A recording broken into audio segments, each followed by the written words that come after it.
안녕하세요. 역사는 히스토리인 이야기죠. 역사를 이야기로 풀어보는 이규환의 하이스토리 시간입니다.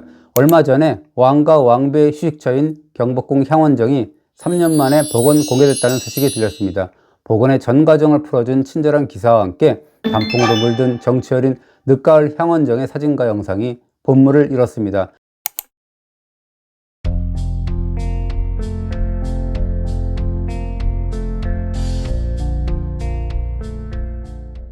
해체 및 복원 과정에서 1881년과 84년에 벌채된 목재가 확인되면서 확실치 않았던 향원정의 조성 시기가 1885년 무렵으로 추정됐고요. 정자안을 따뜻하게 데웠을 온돌시설의 전모도 파악했다고 합니다. 그런데 며칠 후에 이번에는 아주 기분 더러운 소식이 들렸습니다. 일본 아사히 신문에 을미사변에 가담한 일본 외교관이죠. 호리구치 구마이치가 친구에게 보낸 편지인데요. 그 중에 명성황후 시의 다음 날인 1985년 10월 8일자 편지에서 이렇게 했습니다. 내가 담당하는 임무는 진입이었다. 담을 넘어서 간신히 전각의 침소에 이르러 왕비를 시해했다. 그런데 그 다음의 촌평이 아주 기가 막힙니다. 왕비의 시해가 생각보다 간단해서 오히려 매우 놀랐다 라고 했습니다. 명색이 외교관이라는 자가 사람의 얼굴로 짐승의 소리를 내지르고 있네요.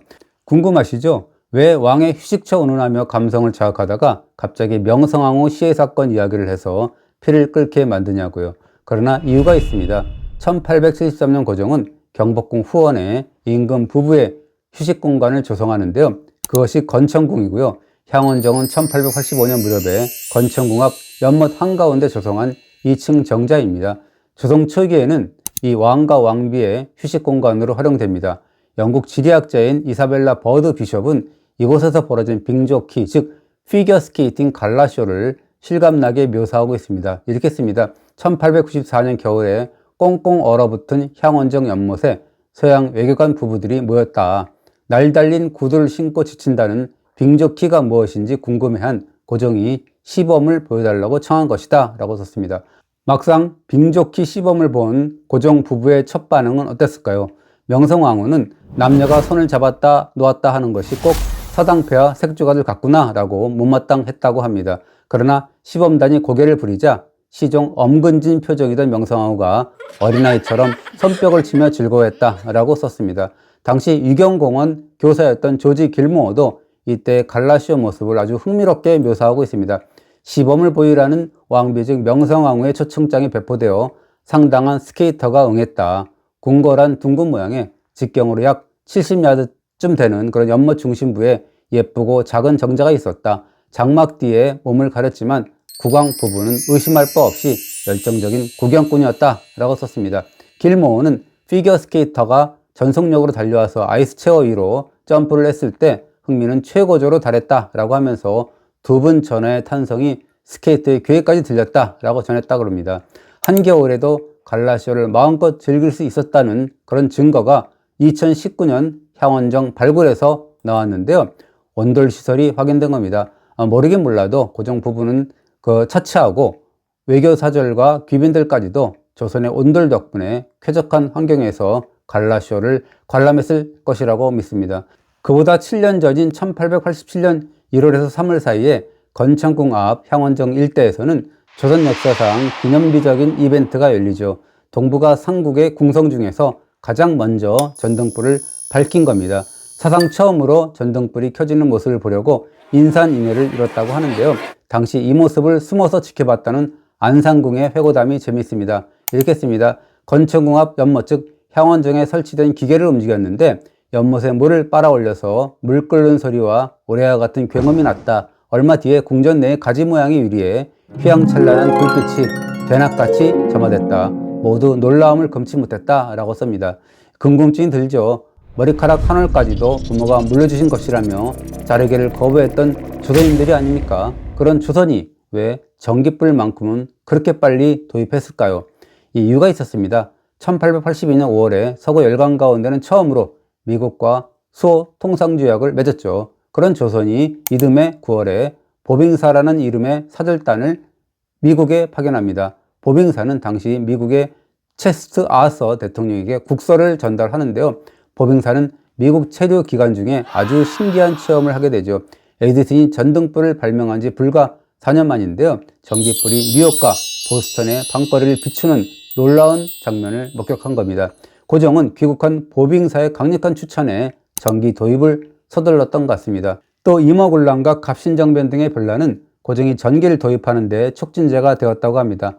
황윤의 매천야록은 고종이 임어군란, 갑신정변처럼 밤에 변란이 많이 일어나니까 궁궐내에 전등을 많이 켜서 새벽까지 환하게 밝히도록 명했다라고 썼습니다. 전기불을 도입하려는 그런 고종의 열망을 좀 이해할 수가 있는 대목이죠. 여하간에 향원정 연못에 물을 끌어대서 환하게 밝힌 전등은 여론을 이상한 방향으로 끌고 갔는데요. 이때 설치된 발전기가 증기 동력이기 때문에 증기기관의 냉각 용수가 열탕이 되었는데요. 때문에 경복궁 향원정의 연못에 뜨거운 증기수가 역류해서 연못에 물고기가 떼죽음을 당했습니다. 그래서 증어망국이라는 흉흉한 소문이 삽시간에 퍼지기도 했습니다. 그러나 그렇게 왕과 왕비의 사적 공간이었던 건천궁과 향원정 일대를 훤히 비쳤는데 그 결과는 어땠습니까? 침략 예역에 눈이 먼 일본의 만행은 거칠 것이 없었습니다. 그렇습니다. 이 건천궁 향원정 일대를 두고 분위기 운운하면서 감상해 줄 때는 절대 아니라고 생각합니다. 1895년 10월 28일 새벽에 천인공노할 사건이 벌어지죠. 일본 공사 미우라 고로의 지휘 아래 서울 주둔의 일본군 수비대와 일본 공사관원, 그리고 영사 경찰, 신문 기자, 낭인배 등이 한 통속이 되어서 조선의 국무인 명성황후를 비참하게 시해하게 되죠. 시해 현장은 차마 눈뜨고 볼 수 없고 귀담아 들을 수 없을 정도로 잔인합니다. 이 당시 경복궁 시 부대장의 신분이었던 세리든 사바티는 명성황후가 기거하고 있던 건천궁 곤령 앞 동행각에서 그 천인공노할 사건을 목격하게 되는데요. 사바티는 이렇게 했습니다. 자객 20명에서 25명이 건천궁의 각 방을 샅샅이 뒤지면서 명성황후를 찾았다라고 증언을 하고요. 그 과정에서 궁녀들의 머리채를 잡고 밖으로 질질 끌며 왕비의 소재를 추궁했다라고 증언했습니다. 또 당시 영국 영사였던 월터 힐리어의 증언은 더 끔찍합니다. 뜰 아래 달아났던 왕후가 붙잡혀 쓰러졌고 살해범들은 왕후의 가슴을 짓밟으며 몇 차례나 거듭 칼로 찔렀다라고 했습니다. 실수가 없도록 확실히 해치기 위해서 그들은 왕후와 용모가 비슷한 몇몇 궁녀들까지 함께 살해했다라고 썼습니다.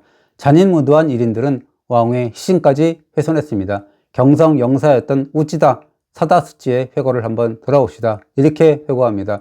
사건 관계자들에게 들은 바로는 왕비의 시신은 궁궐 내에 우물 속으로 던져졌다. 그러나 그렇게 되면 곧바로 죄의 흔적이 발견될까봐 사체를 끌어내어서 궁궐 내의 소나무 숲에서 석유를 뿌리고 태웠다. 그것도 꺼림칙해서 이번에는 연못 즉 향원지 속으로 던져버렸지만 깊지가 않아서 다음날 연못에서 꺼내서 소나무 숲에다 묻었다 라고 썼습니다. 비숍은 영리하고 야망이 있으며 음모적이고 매력있고 아름다웠던 왕비가 자객들의 손에 죽어갔다라고 하면서 일본인들은 왕비를 널빤지 위에 올려놓고 비단으로 싸서 근처 노건 즉 사송공원의 소나무 숲으로 끌고 가 불태웠다라고 회고를 했습니다. 저는 며칠 전 향원정을 둘러보았습니다. 울긋불긋한 단풍이 비록 졌지만 풍치는 더할 나위 없더군요. 하지만 향원정의 정치에만 빠져 있을 수는 없었습니다. 무참하게 서거한 명성황후에 제가 뿌려진 곳일 수도 있었으니까는요. 이내 명성황후와 왕후를 지키려다가 목숨을 잃은 궁녀들의 비명이 서려있는 건천궁 장안당, 곤령 앞 오코루를 둘러보았는데요. 그리고 시신을 불태웠다는 노건의 소나무 숲도 돌아보았습니다. 잔인무도한 일본인들의 기운이 아직까지 서려있는 것 같아서 섬찟하더라고요. 혹자는 또 이렇게 말할 수는 있겠네요. 고즈넉한 궁궐의 분위기 좀 만끽하고 싶은데 골치 아프고 가슴 저린 이야기를 굳이 꺼낼 게 무엇이냐고요. 하지만 늘 좋은 역사만 배울 수는 없습니다. 결코 반복되어서는 안 될, 아니 결코 잊지 말아야 할 역사를 반면 교사로 삼고자 합니다. 제가 주말에 향원정과 건천궁을 다녀온 이유기도 합니다. 오늘도 잘 보셨다면 구독 눌러주시고요. 좋아요도 부탁합니다. 감사합니다.